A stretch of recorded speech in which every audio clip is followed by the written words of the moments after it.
What should I use to build an amplifier?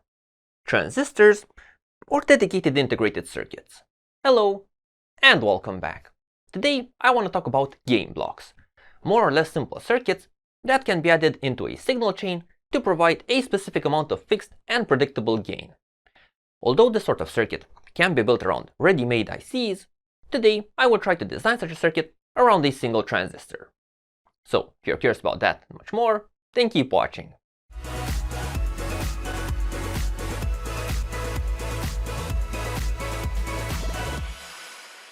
So what is a gain block? Well, I couldn't find a proper definition, but loosely, the main properties of the gain block are that it's a circuit mainly intended for RF amplification with a fixed input and output impedance, typically 50 or 75 ohms, and the gain is also fixed over the entire usable range. The main idea of the block is that it can be added or removed from the design in the RF path with minimal effort. Now, the first time I came across this type of component, I found it under Analog Devices RF Amplifier section. So these things come in all sorts of forms, different power ratings, different frequency ranges, and well, a bunch of other parameters.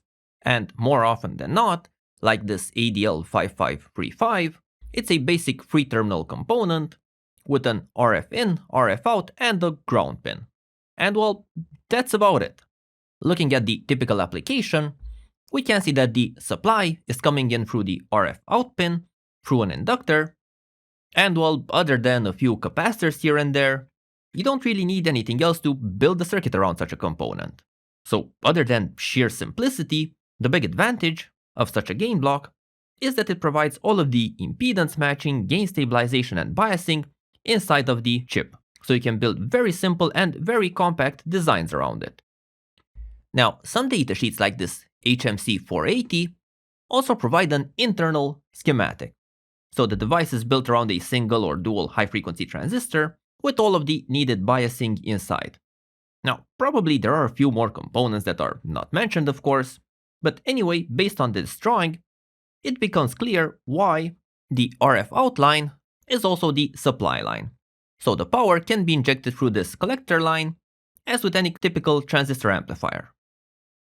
Now, another observation to be made about the circuit is that some datasheets like this one will also recommend different inductor and coupling capacitor values depending on the intended use case frequency.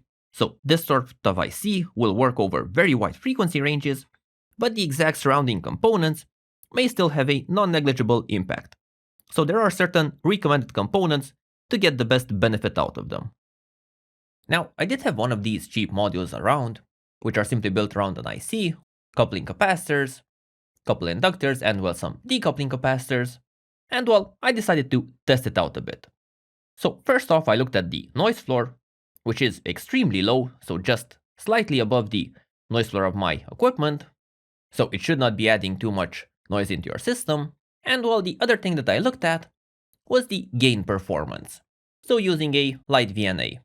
And well, at frequencies below 2.4 GHz, it is presenting more than 10 decibels of gain. So it does seem to be working as advertised.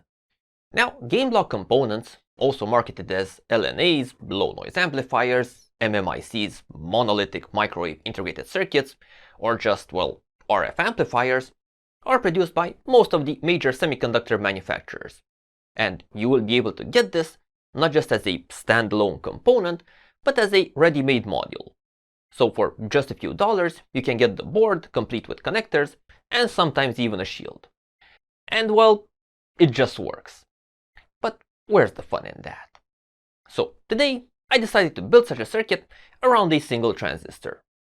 So the basic characteristics that I want to obtain are 50 ohms of input and output impedance, wideband operation. So I don't have a very specific target in mind, maybe just to cover the HF band, so 3 to 30 MHz, but more is better. And well, as amplifying element, I will be going with the BFU 520 transistor, a very high frequency NPN type of transistor. So this should provide ample gain well into the 100 MHz range. But my objective is not necessarily to get a lot of gain, but rather to keep it flat for as long as possible. so to get a uniform response over a wide frequency range. Now, the main use case I was thinking was of using this as an antenna amplifier. So one final characteristic to mention is that I want to be able to supply it over the signal line directly from the receiver, going through a bias T. In general, the way in which this works is that on the receiver side, the signal line is interrupted with a series capacitor, and then DC voltage, your supply, is injected through an inductor. The inductor presents a very high impedance at the RF frequency, so it has little impact.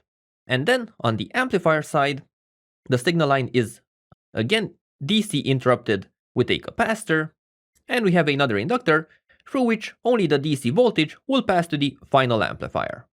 So in essence, the two lines of the RF cable are used for both the radio frequency signal going through the capacitors, as well as for some low current DC supply for the amplifier going through the inductors. Now, in the spirit of modularization, this idea can be expanded upon by allowing the DC to pass further down the line to the next circuit. Again, using the same principles of capacitors to block the DC and inductors to block the RF signal.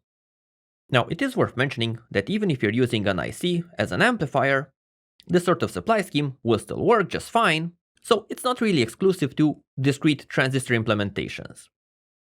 For the amplifier itself, I decided to get some inspiration from the proper thing and go with a basic common emitter design that biases itself through the collector line to provide extra stability. And I will stick to only using resistors to keep the circuit as wideband as possible. So for the DC bias point, you have both the emitter resistor and the collector feedback, and for the final RF gain, this is maximized by the capacitor across the emitter resistor. Other than that, the various resistors are chosen so as to keep the input and output impedance at the desired values, and well, the response as flat as possible. Now, I will not be going into the exact component calculations. I did resort to quite a bit of trial and error to get things right, since I only wanted to use standard component values. And well, to check things, I will first evaluate the circuit in the simulator. So first thing to check, of course, is the DC operating point. For that, I set up a transient simulation. So I set myself a goal of a static current somewhere in the 10 to 12 milliamp range. And to make sure that the circuit is actually stable, I will also be varying a few external parameters.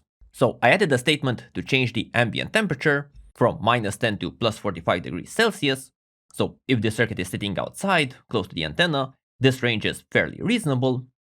And the second thing to consider is the exact supply voltage. So if this circuit is supplied through a cable, even if you start off with exactly 5 volts, the voltage that finally arrives at the circuit will be smaller because of cable resistance. So that's why I added in 3 steps, 4.5 volts, 4.7 and 5. So if we look at the circuit, first of all, just the impact of temperature, we can see that the current consumption is more or less stable, so somewhere between 11.7 and 11.5 milliamps. And when we also factor in the supply voltage variation, then we get a much larger spread. So with lower voltage, we are getting lower currents. Last thing to check is the collector emitter voltage. So I'm just checking the circuit with all of the variations. We can see we are getting about 1.2, 1.4 volts of collector emitter voltage, meaning that the transistor is always staying in its linear region, so it's never getting saturated. Next, we need to check the AC behavior. So for that, I set up a AC type of simulation, going from 1 MHz up to 1 GHz. And for this simulation, I will be simulating the complete circuit with all of the capacitors. So I added 100 nanofarad capacitors for signal coupling on the input and output side. And I also added a 1 microfarad capacitor on the emitter resistor.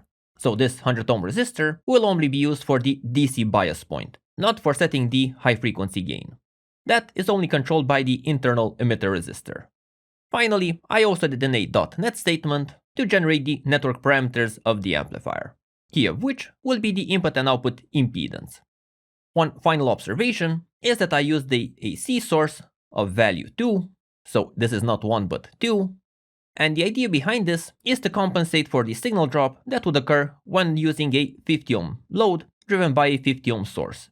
So this sort of setup anyway divides the incoming signal by half, So to get a clean baseline, by putting the signal source at value 2, the final value under ideal conditions is 1. So that's a good reference to compare things to. So anyway, if we run the circuit, we can see this division in action. So the output signal is 0 decibels, so this is our reference. And well, when we finally turn to the circuit, we can see our output signal has a gain of about 22 decibels, and it stays more or less flat into the 40-50 MHz range, and our -3 decibel point is somewhere around 400 MHz. So this circuit should be useful not just for the HF bands, but also well into the VHF and a bit of UHF.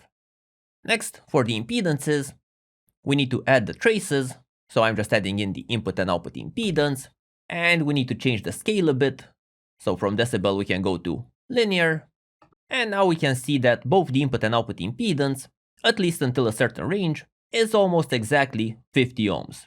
So we are getting about 48 ohms of input impedance and also 48 ohms of output impedance.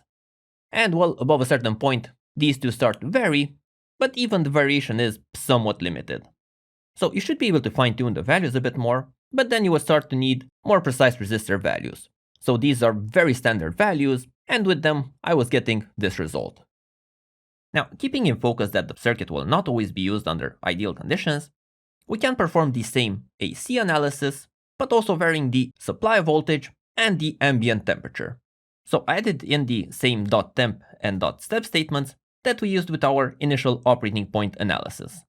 And well, if we start looking at the results, we will see that the gain is impacted by temperature, so in this simulation we are only varying the temperature. There is quite a small variation though, so going between 22 decibels and 21.4 decibels. But if we also factor in the impact of the supply voltage, we will be getting a slightly larger spread, but still within 2-3 decibels between the maximum and minimum.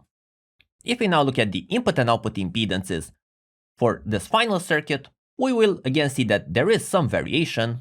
So let's just take out the phase. The input impedance seems to vary way more than the output impedance.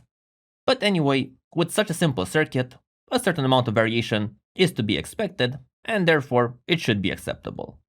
Next, to get closer to the final design, I also added in the final supply line. So even though you can use this sort of circuit with a local power supply connection, if it's used as an antenna amplifier, then the supply can be delivered through the signal line using a bias T. So just to make sure that the chosen components will not affect functionality, I also added these in. So I will be using some 680 microhenry inductors and 100 nanofarad DC blocking capacitors. And well, if we run the circuit and we simply compare the gain of this amplifier to our reference circuit, so the one that doesn't have all of the inductors, well, we can see that there is almost no difference in between the two. So this biasing circuitry should not have a negative effect. Now, just as a side note, the inductors that I'm simulating are ideal. They only have inductance. There's no parallel capacitance specified. But any practical component will also have this. So the real circuit might still be affected at high frequency because of this. Now, before being ready to build, the last thing to observe is the complete circuit's operation under transient conditions. So I kept the full circuit, complete with cable biasing, and as a signal source, I'm using a 1 millivolt voltage source running at 10 MHz. And the first thing to look at is just how responsive the amplifier is. So if we run the simulation and we look at the input signal, I set it so that the signal source starts after a predetermined amount of time, and it also stops after a few cycles. The reason for this being so that we can observe how exactly the output looks. So one thing that you would like to look for is the level of distortion, so nothing obvious really appears, at least not by eye, but another thing to look at is just how quickly the amplifier gives the expected result, and also how quickly it stops when the signal disappears. So when the circuit has a bunch of reactive elements, like inductors, you will notice that there might appear a small delay in obtaining the final output value, so right when the signal starts, and where the signal ends, you might notice a few extra oscillations appearing, even though the input signal has stopped. So this sort of very clean response that we are getting is the reason why I only wanted to use resistors in my final amplifier. And well, the last thing I wanted to do is the same type of transient simulation, but I removed the periodic nature of the signal source. So now it's only characterized by a frequency and an amplitude. The reason for this being that I wanted to analyze the amplifier's distortion. So using a .for statement. Now, to get good results, I also limited the maximum time step and I removed data compression. And finally, the input signal is being stepped over a wide range. So starting from 100 nanovolts up to 10 millivolts. The reason being that I don't just want to observe how much the amplifier distorts, but also at what signal level it starts to distort. So anyway, if we run the simulation, we can see the results in the error log. So here these are divided up into the various input voltage steps. So with very small signals, we can see very small distortion, so 0.000 a lot. And well, if we scroll through the values, and we end up at the other extreme, so the 10 millivolt input signal, here we still only have about 1.3% of distortion. So considering this is an antenna amplifier, we should normally be staying below the 1 millivolt signal level. Otherwise, you probably don't even need this thing. So anyway, we can see that we are getting some very nice results. Even with the larger input signals, we are still getting relatively low amounts of distortion. So this amplifier should turn out to be quite a decent circuit. So the simulation says everything is not just alright, but near perfect. That will probably not be the case in real life. But anyway, just to confirm things, next time I will build the circuit and test it out. Not just to verify its operation, but also to see how it works in the final intended use case. But for now, hope you got some useful information out of this. Leave your thoughts in the comments. Thank you for watching. Make sure to subscribe to be up to date with all my next videos, and see you next time. Bye bye.